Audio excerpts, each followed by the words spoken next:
பால் பாலபாஸ்கரன் கொடுக்கும் சிலுவையின் செய்தியை கேட்டுக்கொண்டிருக்கும் சகோதர சகோதரிகளையும் நண்பர்களையும் இச்செய்தி மூலமாக சந்திப்பதில் பெரும் மகிழ்ச்சி அடைகிறோம். தாம் ஒருவரே ஞானமுள்ளவருமாயிருக்கிற தேவனுக்கு இயேசு கிறிஸ்துவின் மூலமாக என்றென்றைக்கும் மகிமையும் கனமும் உண்டாவதாக. ஆமீன். நான் பால் பாலபாஸ்கரன். நான் ஒரு இவாஞ்சலிஸ்ட். சிலுவையின் செய்தி என்ற இந்த நிகழ்ச்சியில் என் சகோதரர்கள், என் சகோதரிகள், என் நண்பர்கள் எல்லோரையும் சந்திப்பதில் நான் பெரும் மகிழ்ச்சி அடைகிறேன். இந்த அருமையான நேரத்தை கர்த்தரங்களுக்கு ஒதுக்கி தந்ததற்காக இன்றைக்கும் சோஸ்திரம். கர்த்தருடைய வேத வார்த்தைகளை உங்களோடு பகிர்ந்து கொள்வது எனக்கு மிகுந்த சந்தோஷத்தை அளிக்கிறது என்பதை நீங்கள் அறிந்து கொள்ள வேண்டும். இந்த நேரத்தில் மிக முக்கியமான ஒரு வெளிப்பாட்டை பற்றி நாங்கள் பரிசீலனை செய்து கொண்டிருக்கிறோம். அதனையே நான் பிரசங்கித்து கொண்டிருக்கிறேன். பாவ சுபாவம், அந்த பாவம், ஜென்ம சுபாவம், இதனால் ஏற்படுகிற பிரச்சனை என்ன, இதனை எப்படி அதிகமான சபைகளில் கையாளுகிறார்கள் என்ற விவரத்தை பற்றி நாங்கள் பார்த்து கொண்டிருக்கிறோம். நாம் இப்பொழுது நாம் தெரிந்து கொண்ட வேத வார்த்தை, இதனை பிரசங்கிப்பதற்கு நான் தெரிந்து கொண்ட வேத வார்த்தை ரோமர் 6ஆம் அதிகாரம் 1ஆம் வசனம். இப்பொழுது நாங்கள் ரோமர் 6ஆம் அதிகாரம் 1ஆம் வசனத்திற்கு போவோம். ஆகையால் என்ன சொல்லுவோம்? கிருபை பெருகும்படிக்கு பாவத்தில் நிலைநிற்கலாம் என்று சொல்லுவோமா? கூடாதே. சரியான முறையில் இது டிரான்ஸ்லேட் பண்ணப்பட்டிருந்தால் எங்களுடைய தமிழ் வேதாகமத்திலேயும் ஈவன் கிங் ஜேம்ஸ் வேர்ஷனிலேயும், கிங் ஜேம்ஸ் வேர்ஷன் ஆங்கிலத்திலேயும் தவறாகத்தான் அது மொழிபெயர்க்கப்பட்டிருக்கிறது. அதனுடைய சரியான மொழிபெயர்ப்பு ஒரு குறிப்பாக மூல பாஷை, கிரேக்க மூல பாஷையில் அதனுடைய என்ன மாதிரி பவுல் அப்போஸ்தலர் எழுதியிருக்கிறார் என்பதையும், அதனுடைய சரியான மொழிபெயர்ப்பு Young literal translation of the holy Bible அதிலையும் சொல்லப்பட்டிருக்கிறது. அதன்படி அது எப்படி எழுதப்பட்டு இருக்க வேண்டும் என்பதை நான் வாசிக்கிறேன். ஆகையால் என்ன சொல்லுவோம்? அந்த கிருபை பெருகும் படிக்கு அந்த பாவத்தில் நிலைநிற்கலாம் என்று சொல்லுவோமா? கூடாதே. திருப்பி மறுபடியும் வாசிக்கிறேன். ஆகையால் என்ன சொல்லுவோம்? அந்த கிருபை பெருகும் படிக்கு அந்த பாவத்திலே நிலைநிற்கலாம் என்று சொல்லுவோமா? கூடாதே என்று சொல்லப்பட்டு கிடக்கு. அப்போ இந்த வேத வார்த்தைக்கு நான் தெரிந்து கொண்ட தலையங்கம், தற்போதைய கிறிஸ்தவ சபைகளில் பாவ சுபாவம் எவ்வாறு கையாளப்படுகிறது. தற்போதைய கிறிஸ்தவ சபைகளில் பாவ சுபாவம் எப்படி கையாளப்படுகிறது. அப்போ இந்த ரோமர் 6:1 சொல்லப்பட்ட அந்த பாவத்தை தான் பாவ சுபாவம் என்று சொல்கிறது ஒரு வழக்கம். அப்போ அந்த பாவம் எப்படி கையாளப்படுகிறது, சபைகளிலே எப்படி, கிறிஸ்தவ சபைகளிலே எப்படி கையாளப்படுகிறது என்ற விவரத்தை பற்றித்தான் நாங்கள் இப்பொழுது பார்த்து கொண்டிருக்கிறோம். நாங்கள் இப்பொழுது ஜெபத்திற்கு கடந்து செல்லுவோம். அருமையான எங்கள் பிதாவே, உமக்கு ஸ்தோத்திரம். பரலோகத்தின் தேவனே, உமக்கு ஸ்தோத்திரம். உம்முடைய குமாரன் இயேசு கிறிஸ்துவை பலியாக சிலுவையில் ஒப்பு கொடுத்து அவருடைய வெளியேற பெற்ற இரத்தத்தினால் தேவரின் நேரங்களை மீட்டுக்கொண்டீர். அதற்காக உமக்கு என்றென்றைக்கும் ஸ்தோத்திரம் பிதாவே. இதனை கேட்டுக்கொண்டிருக்கிறேன் சகோதர சகோதரிகள், நண்பர்கள் எல்லோரையும் தேவரில் ஆசீர்வதித்து அபிஷேகித்து உம்முடைய வேத வார்த்தைகளை அறிந்து கொள்ளக்கூடிய பாக்கியத்தை அவர்களுக்கு கொடுத்தருள வேணும் என்றும், அதே நேரம் அடியேனையும் அபிஷேகித்து அவர்களுக்கு நிதானமான முறையில் போதிக்கத்தக்கதாக உம்முடைய பரிசுத்த ஆவியானவர் தாமே முன்னின்று வழி நடத்த வேணும் என்றும், அடியேன முன்னின்று வழி நடத்த வேணும் என்று இயேசு கிறிஸ்துவின் நாமத்தினால் கேட்டுக்கொள்கிறேன் பிதாவே. ஆமேன் அண்ட் ஆமேன் அண்ட் ஆமேன். அப்போ நாங்கள் என்ன, அந்த குறிப்பாக அந்த பாவ சுபாவம் தற்போதைய சபைகளில் எவ்வாறு கையாளப்படுகிறது. மறுபடியும் இதனை சொல்லுகிறேன். தற்போதைய கிறிஸ்தவ சபைகளில் பாவ சுபாவம் எவ்வாறு கையாளப்படுகிறது.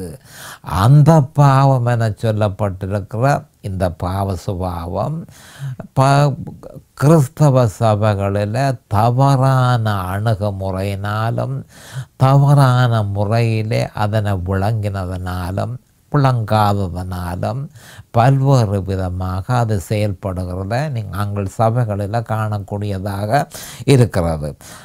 அதை 5 விதமாக நான் பிரித்திருக்கிறேன். ஒன்று அறியாமை, மற்றது மறுதலிப்பு, 3வது அனுமதி பத்திரம், 4வது போராட்டம், 5 கிருபை எனப்படும். அப்போ 5 விதமாக கிறிஸ்தவ சபைகளில் அந்த பாவம் கையாளப்படுகிறது என்ற உண்மையை நாம் அறிந்திருக்க வேணும். இப்பொழுது நாம் அறியாமை என்ற விஷயத்தை பற்றி நாங்கள் பார்க்கிறோம். அறியாமை அவலத்தை ஏற்படுத்துகிறது, வேதனையை ஏற்படுத்துகிறது, துன்பத்தை ஏற்படுத்துகிறது. சபைகள் என்ன மாதிரி அறியாததன் நிமித்தம் சபைகள் என்ன மாதிரி பல்வேறு விதமான பிரச்சனைகளை கையாளுகிறார்கள் என்பதை பற்றி நாங்கள் பார்த்து கொள்வோம். இப்பொழுது நாங்கள் உபவாசத்துக்கு வருவோம். அநேகமான கிறிஸ்தவ சபைகளில் இந்த உபவாசம் மிகவும் விருப்பத்தோடு அவர்கள் கைக்கொள்ளுகிற ஒரு விஷயம் என்பதை நாங்கள் அறிந்து கொள்ள வேண்டும்.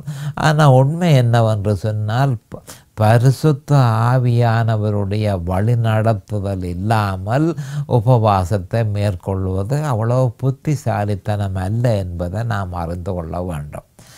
அப்போ பரிசுத்த ஆவியானவர் ஒரு மனுஷரில் தங்கு தடையின்றி செயல்படுவாராக இருந்தால் மனுஷர்கள் பாவச் செயல்களில் ஈடுபட மாட்டார்கள். ஆனால் தங்கு தடையின்றி கிறிஸ்தவர்களில் பரிசுத்த ஆவியானவர் செயல்படுகிறது இல்லை. அதற்கு காரணம் என்ன? கிறிஸ்தவர்களுடைய விசுவாசம் சிலுவையில் அறையப்பட்ட இயேசு கிறிஸ்துவில் இருந்தால் அன்றி பரிசுத்த ஆவியானவர் அவர்களுக்குள்ளே இருந்தாலும் அவர் தங்கு தடையின்றி வல்லமையாக அவர்களில் செயல்படுகிறது இல்லை என்ற உண்மையை நாம் தெளிவாக அறிந்து கொள்ள வேணும். அப்போ அநேகமான இடங்களில் இந்த பாவ சுபாவத்தை பற்றி எந்த விதமான அறிவும் இல்லாமல் இருக்கிறத நிமித்தம் அவர்கள் பாவ சுபாவத்தினால் ஏற்படுகிற விபரீதங்களுக்கு கிறிஸ்துவின் சிலுவையை அவர்கள் ஒரு பொழுதும் நாடுவதில்லை. அப்போ பாவ சுபாவத்தை அறியாத இடங்கள் வழிய, மற்றது கிறிஸ்துவின் சிலுவையை பற்றி அறியாத இடங்கள் வழிய பரிசுத்த ஆவியானவர் வல்லமையாக செயல்படுகிறார், தங்கு தடையின்றி செயல்படுகிறார் என்று சொல்லி அவர்களில் இருந்தாலும் அவர் தங்கு தடையின்றி செயல்படுவது இல்லை என்பதை நாம் அறிந்து கொள்ள வேண்டும். அப்போ பரிசுத்த ஆவியானவருடைய வழிநடத்தல் இல்லாமல் அநேகமான சபைகளில் உபவாசம் கை கொள்ளப்படுகிறது என்ற உண்மையை நாம் அறிந்து கொள்ள வேண்டும். அப்போ உபவாசத்தை அனுசரிப்பதன் மூலம் அதிகமான சபைகளில், எல்லா சபைகளிலும் அல்ல, ஆனால் அநேகமான சபைகளில் உபவாசம் அது ஒரு பிரமாணமாக ஒவ்வொரு கிழமையும் உபவாசம் இருக்க வேணும் என்பது பிரமாணமாக்கப்பட்டிருக்கிறது என்பதை நாம் அறிந்து கொள்ள வேண்டும். அப்படி ஒரு உபவாசத்தை அனுசரிப்பதன் மூலம் பாவத்திலிருந்து நாங்கள் விடுதலை அடைய முடியும் என்று சொல்லி அநேக கிறிஸ்தவர்கள் உபவாசம் இருக்கிறத நான் கண்டிருக்கிறேன்.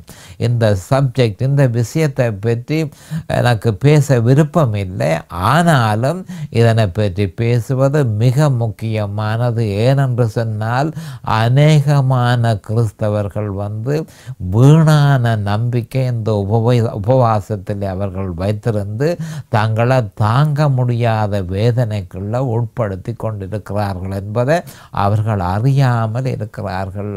அதை அறிய பண்ணுவதே முக்கியமான நோக்கமாகும்.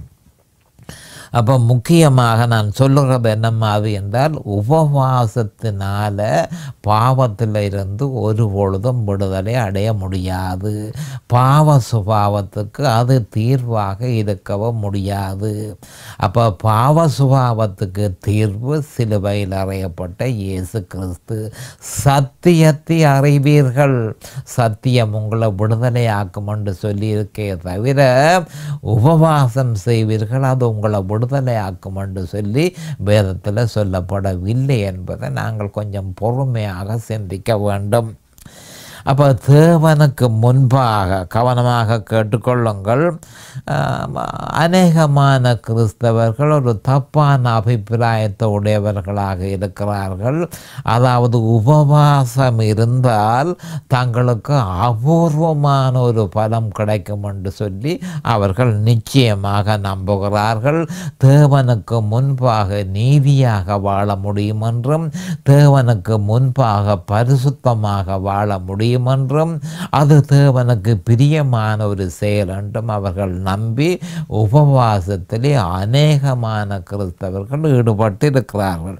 ஒரு உண்மையை நாம் தெளிவாக அறிந்து கொள்ள வேணும். அதாவது கலாத்தியர் 2:21 சொல்லப்பட்டிருக்கிறது என்னவென்றால், வேறு வழிகளினால நீதியை பெற முடியுமா இருந்தால், அதை நாங்கள் வேதத்தில் பார்த்து கொள்வோம். கலாத்தியர் 2:20 போவோம். கலாத்தியர் 2:21.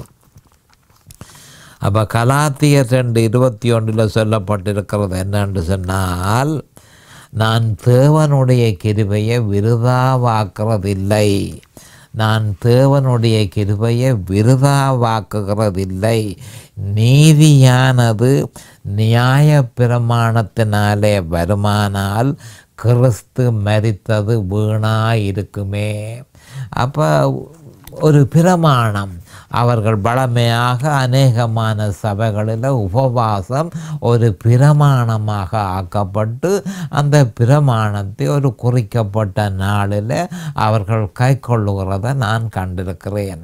அப்போ அவர்கள் இந்த பிரமாணத்தின் மூலம் உபவாசத்தின் மூலம் நீதியாக அவர்களால் வாழ முடியுமா, தேவனுக்கு முன்பாக நீதியாக வாழ முடியுமா இருந்தால், தேவனுக்கு முன்பாக பரிசுத்தமாக வாழ முடியுமா இருந்தால், பாவ செயல்களிலிருந்து விடுதலை பெற முடியுமா இருந்தால், கிறிஸ்து மரித்தது வீணாயிருக்குமே, கிறிஸ்து மரித்தது வீணாயிருக்குமே என்று சொல்லி பவுல் அப்போஸ்தலர் பரிசுத்த ஆவியினால் ஏவப்பட்டு சொல்லியிருக்கிறார்.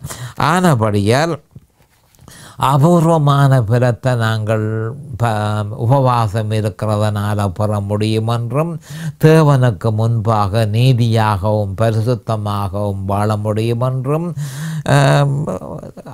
அதில் அந்த விதமான சிந்தனையில் ஒரு விதமான பிரயோசனமும் இல்லை. ஏனென்று சொன்னால் கிருபையை என்ன சொல்லப்பட்டு கிடக்கு, கலாத்தியர் 2:21 கிருபையை நான் விருதாவாக்குவதில்லை, கிருபையை நான் விருதாவாக்குவதில்லை. கிருபை என்றால் என்ன? அதாவது இயேசு கிறிஸ்து சிலுவையில் மரித்து சிலுவையில் அவரால் அவர் தன்னை பலியாக ஒப்பு கொடுத்து நன்மைகளை எங்களுக்கு தந்திருக்கிறார். அந்த நன்மைகளை நாங்கள் கிருபை என்று சொல்லுகிறோம். அப்போ கிருபை என்பது நன்மைகள் எனப்படும். அப்போ அந்த நன்மைகளை நாங்கள் எப்படி பெற்றுக்கொள்கிறோம்? சிலுவை மூலமாக பெற்றுக்கொள்கிறோம். அப்போ சிலுவை மூலம்தான் நமக்கு கிருபை வந்தது. அப்போ கிருபையை நாங்கள் பிரமாணத்தின் மூலம் பெற முடியுமா இருந்தால் கிறிஸ்து மரித்தது வீணாயிருக்குமே என்று சொல்லி கலாத்தியர் 2:21 சொல்லப்பட்டிருக்கிறத நாம் கொஞ்சம் சற்று பொறுமையாக இருந்து ஆறுதலாக அதனை சிந்தித்து பார்க்க வேண்டும். அப்போ ஒரு பொழுதும் அதனால் நீதியாக இருக்க முடியாது, உபவாசத்தினால நீதியாக வாழ முடியாது, உபவாசத்தினால பரிசுத்தமாக வாழ முடியாது, உபவாசத்தினால அபூர்வமான பலத்தை நாம் பெற முடியாது என்பதை நாம் தெளிவாக அறிந்து கொள்ள வேண்டும். அது சாத்தியப்படுமானால் கிறிஸ்து மரித்தது வீணாயிருக்குமே என்று சொல்லப்பட்டிருக்கிறது. இது பற்றி மார்க்கு 7:14-16 நாங்கள் கொஞ்சம் விவரமாக பார்க்க வேண்டியதாக இருக்கிறது. மிகுந்த கவனத்தோடு மார்க் 7:14-16 நாங்கள் பார்ப்போம். அநேகமான கிறிஸ்தவர்களுக்கு நான் இப்பொழுது பேசிக்கொண்டிருக்கிற விஷயம் அவ்வளவு சந்தோஷத்தை ஏற்படுத்த போகிறது இல்லை. ஏனென்று சொன்னால் அவர்கள் விசுவாசத்தில் பலமான விசுவாசத்தை உடையவர்களாக இருக்கிறார்கள்.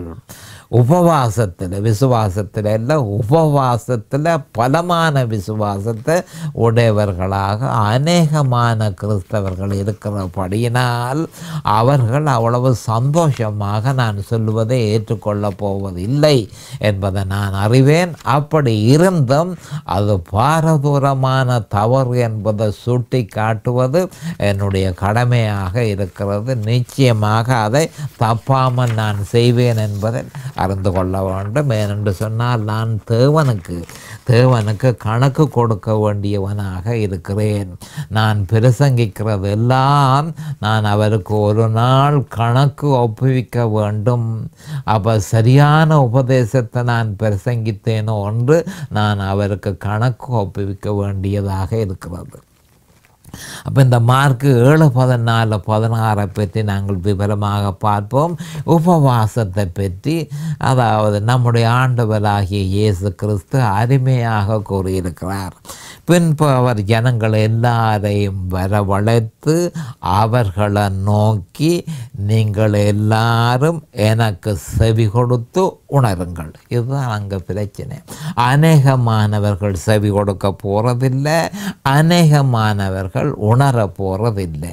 ஆனபடியால் ஆண்டவராகிய இயேசு கிறிஸ்து எல்லாரையும், ஜனங்கள் எல்லாரையும் தன்னிடத்தில் வரவழைத்து அவர்களை நோக்கி, நீங்கள் எல்லாரும் எனக்கு செவி கொடுத்து, நான் சொல்லுகிறதற்கு நீங்கள் செவி கொடுத்து உணருங்கள். என்னத்தை உணர சொல்லி இருக்கிறார் என்றதை நாங்கள் பார்ப்போம். 7:15 மனுஷருக்கு புறம்பே இருந்து அவனுக்கு உள்ளே போகிறதொன்றும் அவனை தீட்டுப்படுத்த மாட்டாது. அவன் உள்ளத்திலிருந்து புறப்படுகிறவைகளே அவனை தீட்டுப்படுத்தும். கேட்கிறதற்கு ஒருவன் காதுள்ளவனாக இருந்தால் கேட்க கடவன் என்றார். கவனமாக நீங்கள் அதை கேட்டுக்கொள்ளுங்கள். மனுஷனுக்கு புறம்பே இருந்து, அப்போ போஜனம் சாப்பாடு மனுஷனுக்கு புறம்பே இருந்து தான் போகுது. அப்போ புறம்பே இருந்து போகிற அந்த போஜனத்தினால அப்போ ஒரு மனுஷன் சாப்பிட்டால் என்ன, அவன் சாப்பிடாமல் விட்டால் என்ன, அதனால் எந்த விதமான மாற்றமும் ஏற்பட போவதில்லை. அந்த போஜனம் ஆவிக்கு உள்ள போகவில்லை, சரீரத்துக்குள்ள போகுதே தவிர மனுஷனுடைய ஆவிக்குள்ளே அது போகவில்லை என்பதை நாம் தெளிவாக அறிந்திருக்க வேணும். அப்போ மனுஷன் போஜனம் பண்ணினால் என்ன, பண்ணாமல் இருந்தால் என்ன, அதனால் எந்த விதமான மாற்றமும் ஆவியிலே ஏற்பட போறதில்லை. அப்போ பிரச்சனை எங்கே வருகுதென்று ஆண்டவர் தெளிவாக சொல்லியிருக்கிறார். அவன் உள்ளத்திலிருந்து புறப்படுகிறவைகளே அவனை தீட்டுப்படுத்தும். ஒரு மனுஷனுடைய இருதயத்திலிருந்து புறப்படுகிறவைகளே அவனை தீட்டுப்படுத்துமே தவிர வெளியே இருந்து போகிற ஒன்றும் அவனை தீட்டுப்படுத்துறதில்லை. அப்போ அதனுடைய அர்த்தம் என்ன, நீ போஜனம் பண்ணினால் என்ன, நீ போஜனம் பண்ணாமல் விட்டால் என்ன, அதனால் உன்னிலே எந்த விதமான மாற்றமும் ஏற்பட போகிறது இல்லை. ஏனென்று சொன்னால் உள்ளத்திலே இருந்து வெளிப்படுபவைகள், மனுஷனுடைய இருதயத்திலே இருந்து வெளிப்படுபவைகள் தான் மனுஷனை தீட்டுப்படுத்துகிறே தவிர வெளியே இருந்து மனுஷனுக்குள்ள போகிறது ஒன்றும் மனுஷனை தீட்டுப்படுத்தாதென்று சொல்லி அவர் தெளிவாக சொல்லியிருக்கிறார். அப்போ இதை பற்றி மேலும் கொஞ்சம் தெளிவாக இதை பற்றி மார்க்கு 7:17-23 சொல்லப்பட்டிருக்கிறது. மார்க்கு 7:17-23 சொல்லியிருக்கிறத பார்ப்போம். மார்க்கு 7:17-23 அவர் ஜனங்களை வீட்டுக்குள் பிரவேசித்த போது அவருடைய சீஷர்கள் அவர் சொன்ன உவமையை குறித்து அவரிடத்தில் விசாரித்தார்கள். ஏனென்றால் சீஷர்கள் உபவாசம் இருக்கிறது ஒரு பொதுவான ஒரு முறை. அந்த நேரத்தில் கிறிஸ்துவோடு அவர்கள் இருந்தாலும் பழைய முறைகளை அவர்கள் பின்பற்றி பரிசேயர் சதுசேயர் சொல்லுகிறபடி அவர்களுடைய போதனை கனகாலமாக அவர்கள் கேட்டுக்கொண்டு வந்தபடியினால் அவர்கள் அந்த முறைப்படி அவர்களும் உபவாசம் இருந்தார்கள். என்றால் பரிசேயர்கள் ஒரு கிழமையில் 2 தரமும் உபவாசம் செய்கிறார்கள் என்று வேதத்தில் சொல்லப்பட்டிருக்கிறது. அப்போ உபவாசம் பரிசேயர்களிடத்தில் இருந்து சீஷர்களுக்கு போதிக்கப்பட்டது கிறிஸ்து வருவதற்கு முன்பு. அப்போ அவர் என்ன சொல்கிறார் என்று சொன்னால், அப்போ ஆண்டவர் சொன்னதை குறித்து சீஷர்கள் ஆச்சரியப்பட்டு அவரிடத்தில் நீர் சொன்னது என்ன என்று சொல்லி அவரை கேட்டார்கள். 18வது வசனம், அதற்கு அவர், நீங்களும் இவ்வளவு உணர்வில்லாதவர்களா? கவனமாக கேளுங்கள், உணர்வே இல்லாதவர்களா? புறம்பே இருந்து மனுஷனுக்குள்ளே போகிறது ஒன்றும் அவனை தீட்டுப்படுத்த மாட்டாதென்று நீங்கள் அறிந்து கொள்ளவில்லையா? அது அவன் இருதயத்தில் போகாமல் வயிற்றிலே போகிறது. அதிலிருந்து எல்லா போஜனங்களின் அசுத்தங்களையும் கழிக்கிற ஆசன வழியாய் நீங்கி போகும். மனுஷனுக்கு உள்ளே, திருப்பி மறுபடியும் சொல்லுகிறேன், மனுஷனுக்கு உள்ளே இருந்து புறப்படுகிறதே மனுஷனை தீட்டுப்படுத்தும். எப்படியெனில் மனுஷருடைய இருதயத்திற்குள் இருந்து பொல்லாத சிந்தனைகளும் விபச்சாரங்களும் வேசித்தனங்களும் கொலபாதகங்களும் களவுகளும் பொருளாசைகளும் துஷ்டத்தனங்களும் கபடம் காம விகாரமும் வன்கண்ணும் தூஷணமும் பெருமையும் மதிகேடும் புறப்பட்டு வரும். பொல்லாங்கானவைகளாகிய இவைகளெல்லாம் உள்ளத்திலிருந்து புறப்பட்டு மனுஷனை தீட்டுப்படுத்தும் என்றார். அப்போ அவர் என்ன சொல்கிறார் என்று சொன்னால், மனுஷனுடைய இருதயத்திலிருந்து வெளிப்படுகிறவைகள் தான் மனுஷனை தீட்டுப்படுத்துமே தவிர மனுஷன் போஜனம் செய்தானோ செய்யலையோ அதனால் எந்த விதமான மாற்றமும் மனுஷனுடைய இருதயத்தில் நடக்கப் போகிறது இல்லை என்பதை தெளிவாக நீங்கள் அறிந்து கொள்ள வேண்டும். ஏனென்று சொன்னால் போஜனம் ஆவிக்குள்ளே போகவில்லை, இருதயத்துக்குள்ளே போகவில்லை. போஜனம் வேறு இடத்தை போய் அது வழியால் போய்விடுது என்று ஆண்டவர் சொல்லியிருக்கிறார். ஆனபடியால் நீங்கள் உணருங்கள். இதனால் போஜனம் உபவாசம் இருக்கிறதுனால ஒரு மாற்றம் நாங்கள் பாவத்திலிருந்து நாங்கள் விடுதலை அடையலாம், நாங்கள் பரிசுத்தமாக இருக்கலாம், நாங்கள் நீதியாக இருக்கலாம், அபூர்வமான பலத்தை பெறலாம். நாங்கள் பிரசங்கம் செய்கிறதற்கு முதல் ஒரு கொஞ்ச நேரம் நாங்கள் உபவாசத்தில் இருந்தமாயிருந்தால் சில போதகர்கள் அப்படியும் சொல்லுகிறார்கள், போதிக்கிறதற்கு முதல் பிரசங்கம் செய்கிறதற்கு முதல் ஒரு சொற்ப நேரம் நாங்கள் உபவாசத்தில் இருந்தோமானால் வல்லமையாக எங்களால் போதிக்க முடியும் என்று சொல்லி சில போதகர்கள் எனக்கு கூறினதை நான் அறிந்திருக்கிறேன். அது சாத்தியப்படுமானால் கிறிஸ்து மரித்தது வீணாக இருக்குமே. அப்போ மனுஷனுடைய போஜனத்தினால ஒரு மாற்றமும் ஏற்பட போகிறது இல்லை என்பதை நாம் அறிந்து கொள்ள வேண்டும். அவன் தேவனுக்கு முன்பாக நீதியாக வாழ முடியாது, அவன் தேவனுக்கு முன்பாக பரிசுத்தமாக வாழ முடியாது, அவன் தேவனுக்கு முன்பாக அவருக்கு பிரியமானவனாக நடக்க முடியாது, தேவனுக்கு முன்பாக உத்தமனாக நடக்க முடியாது, மற்றது ஒரு அபூர்வ பலத்தை அவன் பெறப்போகிறதில்லை. அப்போ அது ஒரு போஜனம் பண்ணாமல் இருக்கிறதுனால ஒரு மாற்றமும் ஏற்பட போகிறது இல்லை. போஜனம் பண்ணுகிறதால ஒரு மாற்றமும் ஏற்பட போகிறதில்லை. ஏன்? அந்த போஜனம் மனுஷனுடைய இருதயத்தை இருதயத்துக்குள் போவதில்லை. அது மனுஷனுடைய சரீரத்துக்குள்ள போவதே தவிர மனுஷனுடைய இருதயத்துக்குள்ளே அது போகவில்லை. இருதயத்துக்குள் அது போகாததுனால எந்த விதமான மாற்றமும் ஏற்பட போறதில்லை. அப்போ போஜனம் பண்ணினானோ போஜனம் பண்ணவில்லையோ அவனுடைய இருதயத்தில் இருந்து பல்வேறு விதமான மாம்சத்தின் கிரியைகள் நிச்சயமாக செயல்படும் என்று நம்முடைய ஆண்டவராகிய இயேசு கிறிஸ்து தெளிவாக சொல்லியிருக்கிறார். வேறு யார் சொல்ல வேண்டி இருக்கிறது? எப்படியெனில் மனுஷருடைய இருதயத்திற்குள் இருந்து பொல்லாத சிந்தனைகள், போஜனம் பண்ணினால் என்ன, போஜனம் பண்ணாமல் விட்டால் என்ன, பொல்லாத சிந்தனைகள் ஆரம்பமாகிறது. விபச்சாரங்கள் ஆரம்பமாகிறது. வேசித்தனங்கள், கொலபாதகங்கள், களவுகள், பொருளாசைகள், துஷ்டத்தனங்கள், கபடு, காம விகாரம், வன்கண்ணும் தூஷணமும் பெருமையும் மதிகேடும் புறப்படும். இதற்கு காரணம் என்ன? பாவ சுபாவம் தான் அதற்கு முக்கியமான காரணம். அந்த பாவ சுபாவத்திற்கு தீர்வு சிலுவையில் அறையப்பட்ட இயேசு கிறிஸ்து. கிறிஸ்துவையும் அவர் சிலுவையில் செய்து முடித்ததையும் விசுவாசித்து அந்த விசுவாசத்தில் நிலைத்திருக்கும் பொழுது இந்த மோசமான இருதயத்துக்குள்ள இருந்து வெளிப்படுகிற மோசமான செயல்கள் எல்லாம் உடனடியாக நிற்கும்.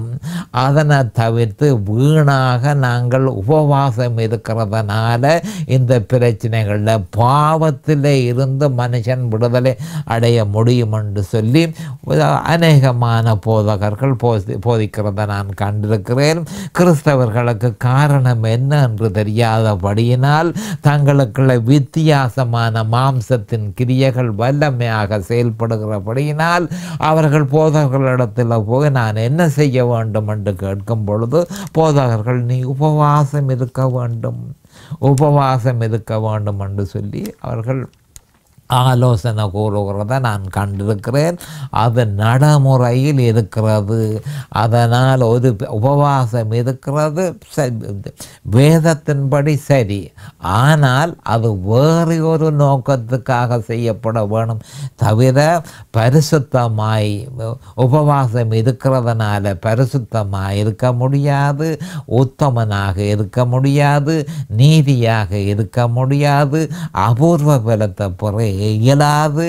அது மட்டுமல்ல, பாவத்தில் இருந்து விடுதலை பெற முடியும். பாவ செயல்களை நிப்பாட்ட முடியாது. ஏனென்று சொன்னால் இருதயத்தில் இருந்து அது தொடர்ந்தபடியே அது ஃபேக்ட்ரி, அது உற்பத்தி தொழிற்சாலை, பாவ சுபாவம் உற்பத்தி தொழிற்சாலை. நிப்பாட்டாமல் தொடர்ந்து வேகமாக அது செயல்பட்டு கொண்டே இருக்கிறது. அதுதான் மனுஷனுடைய பிரச்சனையே தவிர உபவாசம் அல்ல மனுஷனுடைய பிரச்சனை. உபவாசம் செய்யாதது அல்ல மனுஷனுடைய பிரச்சனை. மனுஷனுடைய பிரச்சனை பாவ சுபாவம். அந்த பாவத்திற்காகவே இயேசு கிறிஸ்து மனுஷனாக இந்த பூலோகத்துக்கு இறங்கி வந்து தன்னை பலியாக சிலுவையில் ஒப்பு கொடுத்து தன் பரிசுத்த இரத்தத்தை சிந்தி மனுஷனுடைய அந்த பாவத்தில் இருந்து பூரணமாக அவனுக்கு விடுதலை கொடுத்தது மட்டுமல்ல, அவனுடைய பாவங்கள் எல்லாவற்றையும் தன்னுடைய இரத்தத்தினால முற்று முழுதுமாக கழுவி சுத்தமாக்கினார். எவன் விசுவாசிக்கிறானோ அதை அவன் பெற்றுக்கொள்ளுவான் என்பதை நாம் அறிந்து கொள்ள வேண்டும். மிக முக்கியமான ஒரு விஷயம் அது என்பதை நாங்கள் அறிந்து கொள்ள வேண்டும். வீணான சிந்தனை வேண்டாம். நாங்கள் இப்பொழுது நேரமாகிவிட்டது. இதோ அடுத்த செய்தியில் நான் உங்களை சந்திக்கிறேன். அது வரைக்கும் கர்த்தராகிய இயேசு கிறிஸ்துவின் நாமத்தினால் நான் உங்களை ஆசீர்வதிக்கிறேன். அவருடைய கிருபையும் இரக்கமும் தாராளமாக கிடைப்பதாக இயேசுவின் நாமத்தில் பரிசுத்த பிதாவே, ஆமென். இந்த சிலுவையின் செய்தியை கேட்பவர்கள் அதன் ஆவிக்குரிய பலனை பூரணமாக அடைய வேண்டும் என்பதே நம்முடைய பிரார்த்தனையாகும். தொலைபேசி மூலம் தொடர்பு கொள்ள விரும்புவோர் 647-465-1224 மூலமும், இமெயில் மூலம் தொடர்பு கொள்ள விரும்புவோர் paulbalabhaskaran@gmail.com மூலமும் தொடர்பு கொள்ளலாம்.